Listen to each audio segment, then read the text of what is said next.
In recent studies, probiotics have shown great promise in preventing and treating many diseases, including atopic disease, also known as allergies. Allergies are incredibly prevalent, affecting up to 50% of the population in many developed countries, due to the fact that these places often have greater rates of sterilization, which causes gut bacterial colonization to be low. These gut microflora are essential for maintaining gut homeostasis and for preventing inflammatory responses seen by allergies. In a recent original study carried out by doctors from various departments at the University of Turku, Turku University Hospital, and the National Public Health Institute in Turku, Finland, probiotic supplements, Lactobacillus GG, were administered to infants pre- and postnatally, were shown to reduce prevalence of atopic eczema by up to 50%. A randomly selected group of 159 mothers with a history of atopic disease were selected. 77 received a probiotic supplement administered through breast milk or spoon-fed, and 82 received a placebo. The mode of administration was not shown to affect the amount of LABs in the GI tract.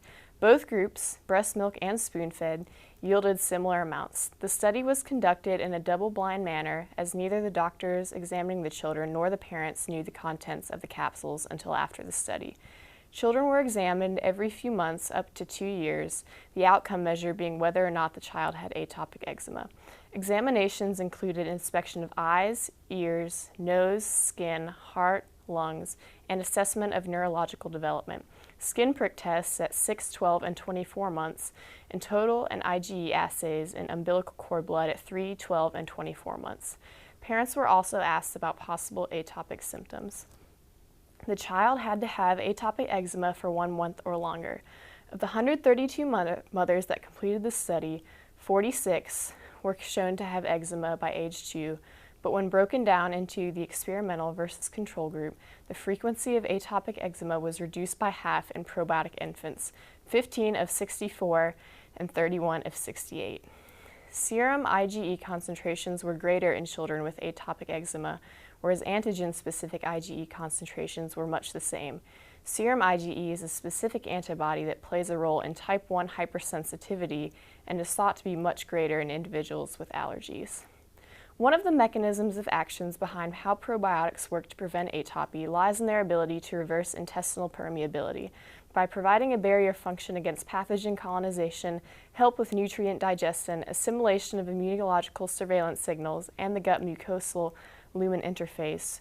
Overexpression of cytokine signals can be downregulated, preventing inflammatory gut responses.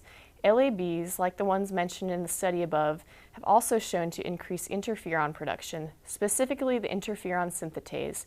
Studies conducted by the Louis Pasteur Center for Medical Research in Kyoto, Japan, have shown type 1 and type 2 interferons to be beneficial in preventing the overexpression of Th2-type lymphocyte responses, a crucial component in allergic responses. As outlined in the International Articles of Allergy and Immunology, both live and dead LAB cultures were effective in stimulating interferon production, indicating that cell walls are integral in their mechanism. Further experiments with cell wall preparations showed a similar response in the induction of cytokine production.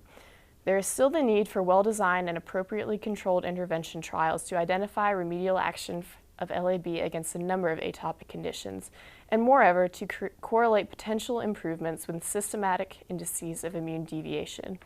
Overall, the compelling evidence suggests that appropriate microbial colonization of the gut is important in providing priming signals to prevent the overexpression of Th2-dominated atopic responses.